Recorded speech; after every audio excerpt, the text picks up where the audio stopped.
கடந்த 24 மணி நேரங்களில் குவைத்திலிருந்து கிடைக்கப்பெற்ற செய்திகளோடு உங்களை சந்திக்கின்றோம். முதலில் நேற்றைய தினம் தவிர்க்க முடியாத காரணங்களினால் செய்திகள் இடம்பெறவில்லை என்பதை மன வருத்தத்துடன் அறிய தருகின்றோம். முதலில் வெளிநாட்டில் வாழும் தமிழர் நலச் சங்கம் குவைத் மண்டலம் வெளிநாடு வாழ் தமிழர்களுக்கான தமிழ்நாடு அரசின் அடையாள அட்டை பதிவுகளை பதிவு செய்து பெறுகின்றார்கள் இலவசமாக. நேரில் பெற இயலாதவர்கள் தொடர்பு கொள்ளலாம். 965 94 97 95 90. இன்னும் ஒரு தொடர்பு இலக்கம் 965 65 10 40 51. என்றும் தமிழர்கள் நலனில் வெளிநாட்டில் வாழும் தமிழர் நலச் சங்கம் குவைத் மண்டலத்தினர்.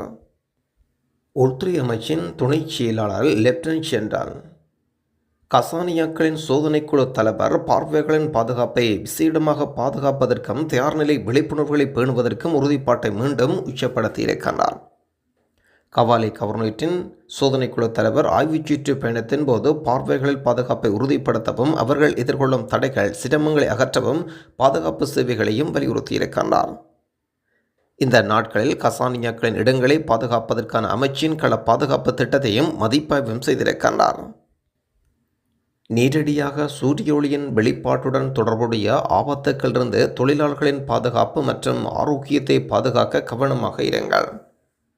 தொழிலாளர்களின் பாதுகாப்பு மற்றும் ஆரோக்கியத்தை பேணுவதற்காக நேரடியான சூரிய வெப்பத்தில் பணிபுரிவதனால் உண்டாகும் தீய மற்றும் எதிர்மறை விளைவுகளிலிருந்து நீங்கள் காப்பாற்றிக் கொள்ளலாம். சூரிய வழியில் திறந்த வழியில் பணிபுரிவதற்கு தடையும் விதிக்கப்பட்டிருக்கிறது. குவைத்தில் காலை 11 மணி தொடக்கம் மாலை 4 மணி வரை குவைத்தில் தடை இருக்கிறது. ஒவ்வொரு ஆண்டும் ஜூன் 1 தொடக்கம் ஆகஸ்ட் 31 வரை இந்த நடைமுறை பின்பற்றப்படும். வேலை நேரத்தை ஒழுங்குபடுத்தவும் நேரடி வெப்பத்தில் பணிபுரிவதனால் ஏற்படும் அபாயங்களிலிருந்து தொழிலாளர்களின் விசேட பாதுகாப்பு மற்றும் நல்வாழ்வை கருத்தில் கொண்டு அமைச்சரவை முதலாளிகளுக்கு இந்த விசேட உத்தரவு வழங்கப்பட்டிருக்கிறது.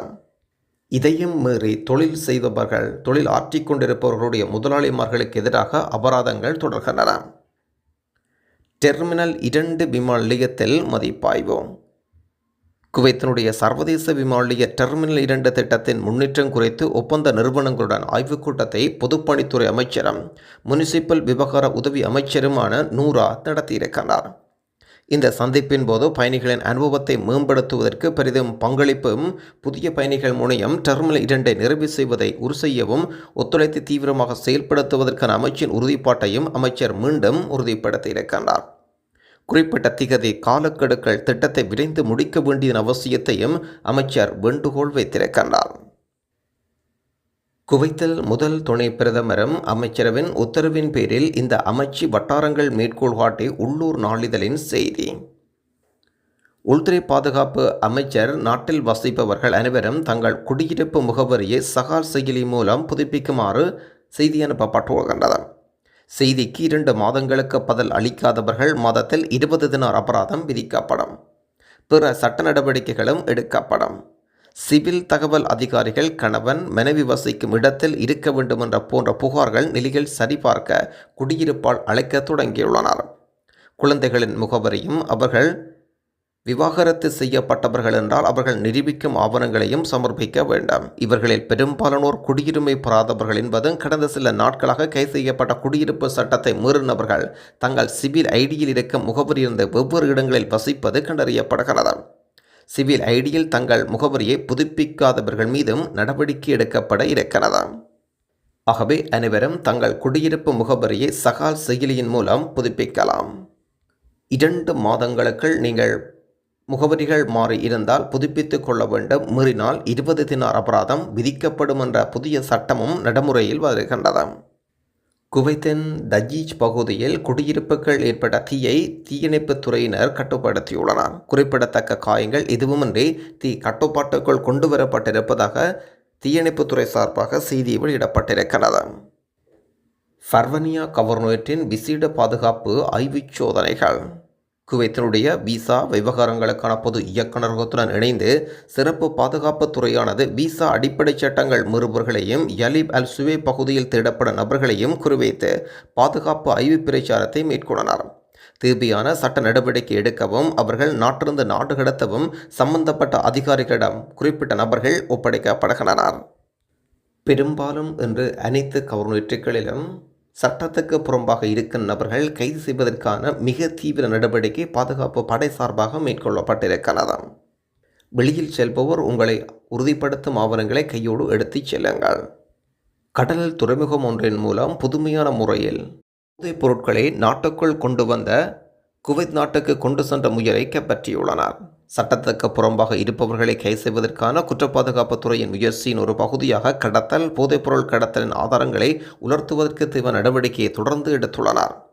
போதைப்பொருள் தடுப்புத்துறை குற்றம் சாட்டப்பட்டவர் கைப்பற்ற முடிந்ததாகவும் குவைத்தினார் நூதன முறையில் 25 கிலோ போதைப் பொருட்களை நாட்டுக்கு கடத்த முயன்றார் என்றும் சொல்லப்படுகிறது. குவைத்தில் கடந்த வாரம் வாகன விபத்தொன்று இடம்பெற்றிருந்ததை நீங்கள் அறிவீர்கள். அது தொடர்பான விசேட செய்தியை கூட நாங்கள் தந்திருந்தோம். இன்றைய தினம் வாகன விபத்தில் உயிர் இழந்தவர்களுடைய புகைப்படங்கள் வெளியாகி இருக்கிறது.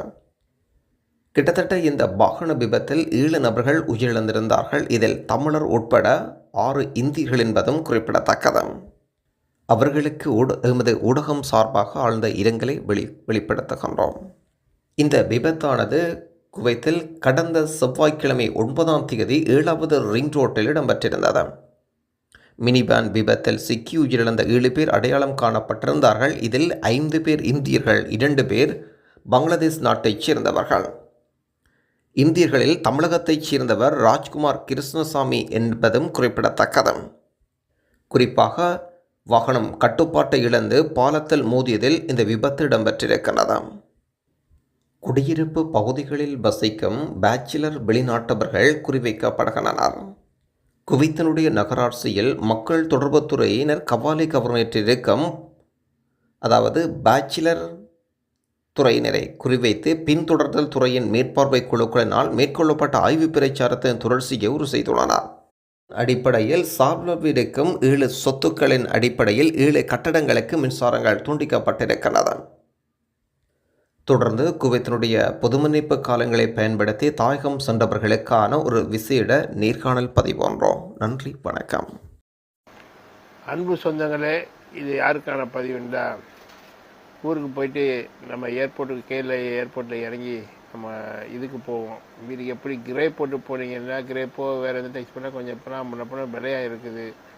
பஸ்ஸில் ட்ரை பண்ணுவீங்க. பஸ்ஸில் இப்போ காசு வாங்குறாங்கல்ல, எல்லாம் பேங்க் கார்டு கேட்குறாங்க, ஆன்லைனில் இது எல்லாம் நீங்கள் கேஷ் முடியாதுங்கிறாங்க. சரியா? அதனால ஆஃப்டரா ஒரு டச் அண்ட் கோ கார்டாச்சும் வச்சுக்கோங்க. இல்லை ஃபோன் பண்ணுறவங்க எல்லாம் 15 வழி 20 வழியாக போட்டு வச்சுக்கோங்க. போட்டால் ஸ்கேன் பண்ணி டிக்கெட் எடுத்துகிட்டு நீங்கள் உங்கள் போகிற இடத்துக்கு போகலாம். எல்லாமே ஆன்லைன் நியாயமாக விட்டது. அதனால் கேஷ் ரொம்ப முடியாது. எதுக்கு சும்மா இருக்கும்போது டச்சுன்னு கூட டவுன்லோட் பண்ணி வச்சுக்கோங்க. அது உங்களுக்கு எனக்கு இருந்தாலும் யூஸ் ஆகும். ஆமாம், பயணம் பண்ணுறதுக்கு திடீர்னு அங்கே ஏர்போர்ட்டில் இது கேஷ் முடியாத மாதிரி எப்படி நீங்கள் போவீங்க? காடியை பிடிச்சி போனால் 80 வழி 90 வழி 25 வழிங்கிறாங்க. எப்படி போகிறது? பொது போக்குவரத்து பாய்க்கிறோன்னா யூஸ்